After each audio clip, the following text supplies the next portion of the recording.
Iran Israel ಮಧ್ಯೆ ಯುದ್ಧ ಸಂಘರ್ಷ ಏನಿದೆ ತುಂಬಾ ಭೀಕರ ಪರಿಸ್ಥಿತಿಗೆ ಹೋಗೋ ಲಕ್ಷಣ ಕಾಣಿಸ್ತಾ ಇದೆ. ಮೂರನೇ ದಿನವೂ ಕೂಡ ಈಗ ಹಾವು ಮುಗಿಸಿ ಕದನ ಮುಂದುವರಿತಾ ಇದೆ.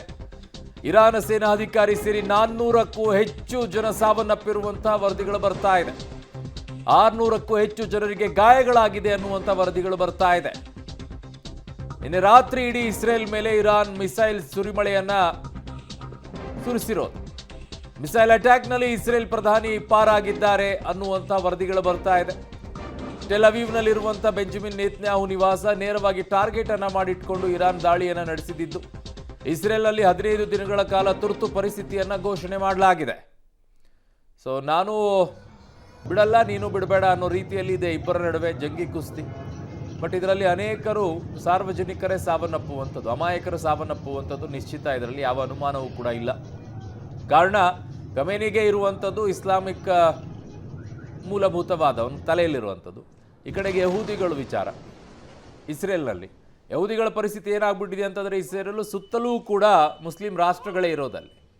ಅದು ಮಾತ್ರ ಯಹೂದಿಗಳ ವಿಚಾರದಲ್ಲಿ ಅವ್ರದ್ದೀಗಾಗಲೇ ಗಾಜಾ ಪಟ್ಟಿಯ ವಿಚಾರದಲ್ಲಿ ಗಲಾಟೆಗಳು ನಡೀತಾ ಇದೆ. ಅದೇ ಇನ್ನೂ ಬಗೆಹರಿದಿಲ್ಲ. ನನ್ನ ಸಹೋದ್ಯೋಗಿ ಪ್ರಕಾಶ್ ಡಿ ರಾಂಪುರ್ ನನ್ನ ಸಂಪರ್ಕಕ್ಕೆ ಮತ್ತೆ ಸಿಗ್ತಾ ಇದ್ದಾರೆ. ಪ್ರಕಾಶ್, ಒಂದು ರೀತಿಯಾಗಿ ಸುತ್ತಲೂ ಕೂಡ ಶತ್ರುಗಳನ್ನ ಇಟ್ಕೊಂಡು ಮಧ್ಯಭಾಗದಲ್ಲಿ ಇಸ್ರೇಲ್ ಯಹೂದಿ ರಾಷ್ಟ್ರ ದೊಡ್ಡ ಮಟ್ಟದಲ್ಲಿ ಫೈಟ್ ಅನ್ನ ಮಾಡ್ತಾ ಇದೆ. ಈಗ ಇರಾನ್ ಇನ್ನುಳಿದಂಥ ಮುಸ್ಲಿಂ ರಾಷ್ಟ್ರಗಳನ್ನ ಕೂಡ ಎತ್ತಿ ಕಟ್ಟುವಂಥ ಕೆಲಸವನ್ನ ಮಾಡ್ತಾ ಇದೆ ಇಸ್ರೇಲ್ ವಿರುದ್ಧವಾಗಿ. ಇದು ಯಾವ ರೀತಿಯಾದಂಥ ಪರಿಣಾಮವನ್ನ ಇಸ್ರೇಲ್ ಮೇಲೆ ಉಂಟು ಮಾಡುತ್ತೆ ಅಂತ? ಕಾರಣ ಇಸ್ರೇಲ್ನ ಸುತ್ತಲೂ ಕೂಡ ಇರುವಂಥದ್ದೇ ಮುಸ್ಲಿಂ ಕಂಟ್ರಿಗಳು. ನೋಡಿ, ಈ ಎರಡೂ ರಾಷ್ಟ್ರಗಳಿಗೂ ಕೂಡ ಅಕ್ಕಪಕ್ಕದ ರಾಷ್ಟ್ರಗಳು ಬೆಂಬಲವನ್ನ ಸೂಚಿಸಿದ್ರು ಕೂಡ ಅದು ಮುಕ್ತ ಮನಸ್ಸಿನಿಂದ ಇಲ್ಲ.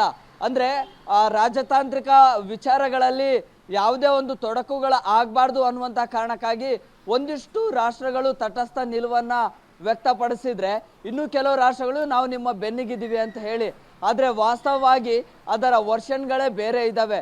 ಸೊ ಈಗ ಇಸ್ರೇಲ್ನ ಪ್ರಮುಖ ಗುರಿ ಏನು ಅಂತ ಹೇಳಿದ್ರೆ, ಇರಾನ್ನ ಪರಮಾಣು ಅಣ್ವಸ್ತ್ರಗಳ ಘಟಕಗಳೇನಿದ್ದಾವೆ ಅವುಗಳನ್ನು ಧ್ವಂಸ ಮಾಡಬೇಕು. ಯಾವುದೇ ಕಾರಣಕ್ಕೂ ಕೂಡ ಪರಮಾಣು ಸಂಸ್ಕರಣಾ ಘಟಕಗಳನ್ನು ತಯಾರು ಮಾಡಲಿಕ್ಕೆ ಅಥವಾ ಅಣುಬಾಂಬ್ಗಳನ್ನು ತಯಾರು ಮಾಡಲಿಕ್ಕೆ ಅಥವಾ ಬಲಿಷ್ಠ ರಾಷ್ಟ್ರವಾಗಿ ಬೆಳಿಬಾರ್ದು ಅನ್ನುವಂತಹ ಒಂದು ಗುರಿಯನ್ನು ಇಸ್ರೇಲ್ ಇಟ್ಕೊಂಡಿದೆ.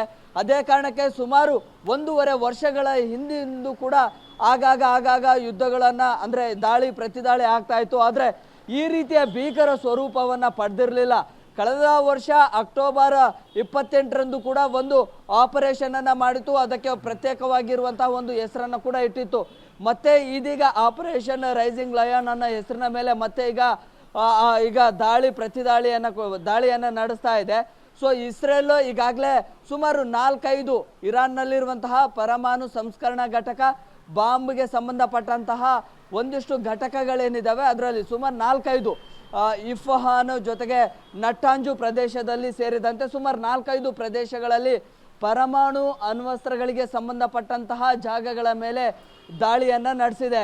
ಈಗಾಗಲೇ ಇಸ್ರೇಲ್ಗೆ ಅಮೆರಿಕ ಬೆಂಬಲವನ್ನು ಕೂಡ ಕೊಟ್ಟಿದೆ. ಇರಾನ್ ಮೇಲೆ ಏನಾದರೂ ದಾಳಿ ಮಾಡಲಿಕ್ಕೆ ಏನಾದರೂ ಶಸ್ತ್ರಾಸ್ತ್ರಗಳಾಗಲಿ ಅಥವಾ ಹೆಚ್ಚುವರಿ ಏನಾದರೂ ಬೆಂಬಲ ಬೇಕು ಅಂದರೆ ನಾವಿದ್ದೀವಿ ಅಂತ ಹೇಳಿ.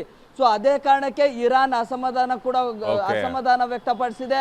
ಇಸ್ರೇಲ್ಗೆ ನೀವೇನಾದರೂ ಬೆಂಬಲ ಅಥವಾ ನೆರವನ್ನು ಕೊಟ್ಟರೆ ನಾವು ನಿಮ್ಮ ಮೇಲೆ ಕೂಡ ದಾಳಿಯನ್ನು ನಡೆಸ್ತೀವಿ ಅಂತ ಹೇಳಿ ಈ ಮೂಲಕವಾಗಿ ಅಕ್ಕಪಕ್ಕದ ರಾಷ್ಟ್ರಗಳು ಬೆಂಬಲವನ್ನು ಸೂಚಿಸಿದ್ರು ಕೂಡ ಸದ್ಯಕ್ಕೆ ಈ ಒಂದು ಯುದ್ಧದ ವಾತಾವರಣ ನಿಲ್ಲುವಂತಹ ಲಕ್ಷಣಗಳು ಕಾಣಿಸ್ತಾ ಇಲ್ಲ. ಮತ್ತಷ್ಟು ಭೀಕರತೆಯ ಸ್ವರೂಪ ಪಡೆಯುವಂತಹ ಸಾಧ್ಯತೆಗಳು ಕೂಡ ದಟ್ಟವಾಗಿದ್ದಾವೆ. ಓಕೆ, ನಿಮ್ಮೆಲ್ಲ ಮಾಹಿತಿಗೆ ಧನ್ಯವಾದಗಳು.